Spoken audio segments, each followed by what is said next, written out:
So this book, although entertaining, I feel like some of these things um, just aren't congruent. They don't coincide with one another, and I find them kind of hard to believe, and they don't jive, so to speak, with any of my lived experience.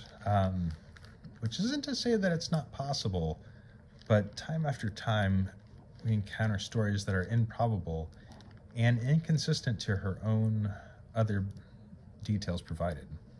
Um, so here we see her talking about getting license plates for her Honda Rebel, but somehow she's given a license plate both immediately and one made for a car. And then the whole thing turns into her typical, how can I bash Harley Davidson? And then she expresses, at the same time, this economic anxiety, but this is after just purchasing a new motorcycle and traveling the world and other areas of the book actually ahead of this. She talks about how surviving is easy, living is hard, which might be true in an extremely first world sense, but certainly speaks of privilege in the grand scheme of things. Also, she talks about constantly experiencing emotions of frustration and rage, which seem very incompatible with waiting tables and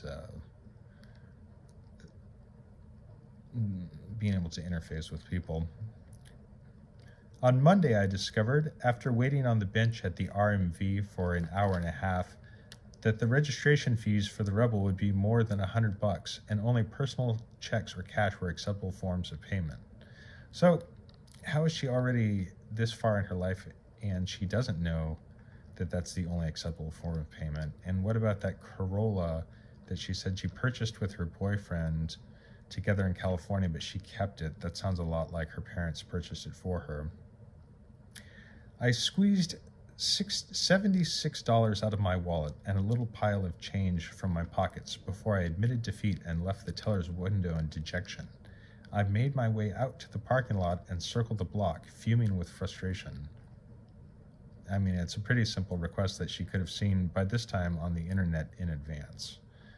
Looking for an ATM so that I could withdraw the very last of the money I'd managed to save from waiting tables all year and had set aside for acquiring a motorcycle. With this amount of frustration, can you imagine her working with others in waiting tables? When I got back to the RMV, cashed up and calmed down, I slipped past the waiting masses to the woman I'd been speaking to earlier, ignoring the dirty looks shot my way. So once again, we see this celebration of putting herself ahead of others, which we're interpreting as a feminist statement of some sort. She took my money and my forms, then handed me full-size license plates in a wax paper bag and waved me off, shooing me away like a fly. I laughed nervously and she gave me a look. We stared at each other for a second. I said, and then paused, trying to be diplomatic, not wanting to point out her mistake. She waited, obviously irritated. These are for a motorcycle? She checked the forms and a flood of apologies emerged. She almost became sweet. I'm sorry, she said. I wasn't even paying attention. These wouldn't fit, huh? Ha, no, I guess they wouldn't. Let me get you the right kind. So, wouldn't you just be getting a temporary plate, not an actual metal plate? And that this lady would get it that wrong, I find incredibly unbelievable. Just like Anna's bagel order, the Anna O'Brien Bagelgate thing. I've been to DMVs all over, and I don't think they would just give you straight up a license plate for a car, for a motorcycle. I find that very, very improbable. She disappeared for a moment and returned with a single plate about the size of my hand. Does this look better? It does, I nodded. She smiled, but there was something sad about it.